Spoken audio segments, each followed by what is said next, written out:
One of America's founding fathers, John Adams, once said, "We must study politics and war so that our children can study mathematics and philosophy, and their children can study painting, poetry, music, and architecture." Just about 2 generations later, in July 1866, a group of New Yorkers gathered at a restaurant in Paris's Bois de Boulogne to celebrate Independence Day. During the dinner, a young lawyer named John Jay proposed establishing an art museum in New York, and even suggested Central Park as the location. This John Jay was the grandson of the first Chief Justice of the United States, also named John Jay, a close ally of John Adams and a key figure in the founding era. He had co-authored the Federalist Papers along with James Madison and Alexander Hamilton, a collection of 85 essays published in 1788 that remains a cornerstone in the study of the U.S. Constitution and government.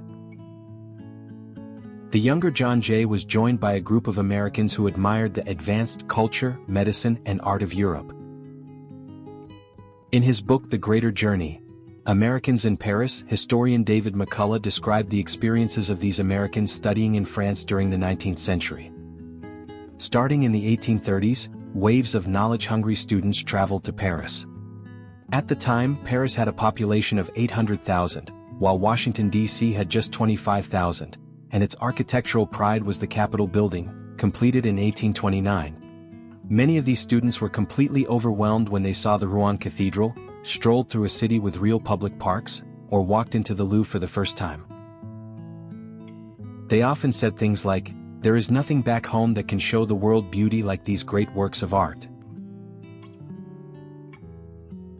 After nights at the opera or ballet, one wrote, "Oh Lord, our country is so lacking in this kind of grace.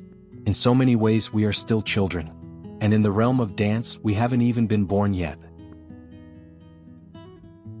That group, of course, included the American artist Morse, whom we mentioned in the previous episode. Back in the U.S., plans to build a museum moved forward under the Union League Club, a political group that had supported President Lincoln and the Union cause. Coincidentally, John Jay was the club's president at the time. He passed the proposal to its art committee, a group made up of wealthy collectors, art lovers, and artists. One member, for example, had long served as an art advisor to railroad tycoon Cornelius Vanderbilt and other millionaires. After nearly 3 years of discussion, the committee agreed that the museum should not be run by the government or fall into the hands of a single private individual. Once the basic principles were set, they sent out invitations on November 23, 1869, calling on people from all walks of life to help make the dream real. On the day of the meeting, despite heavy rain, more than 300 people showed up: artists, editors, lawyers, museum directors, educators, city officials, businessmen, bankers, and art lovers. The chairman of the organizing committee was poet William Cullen Bryant.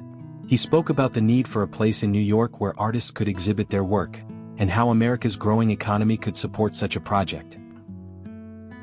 He pointed out that many European nations, even those smaller than Massachusetts, had art museums, while American artists had no walls to display their creations. He remembered seeing a wealth of European artworks in Spain back in 1857, and how the prices were incredibly low. But even if someone had bought them, there was nowhere to store them in the U.S. He also mentioned that now the railroad had opened up the continent, New York had become a vital hub between the Pacific and Atlantic, not just for goods but for cultural exchange too.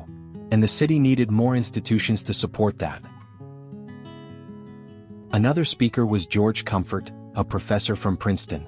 He said, "America did not rise out of a savage wilderness. From the moment of its founding, we have been a nation of wealth, learning, and innovation." Comfort had visited many European museums and offered a clear vision.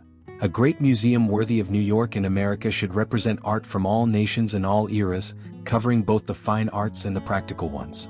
He also proposed practical ideas for the future museum, things like intermuseum exhibitions, display design, interior decoration, public lectures, and educational programs for students.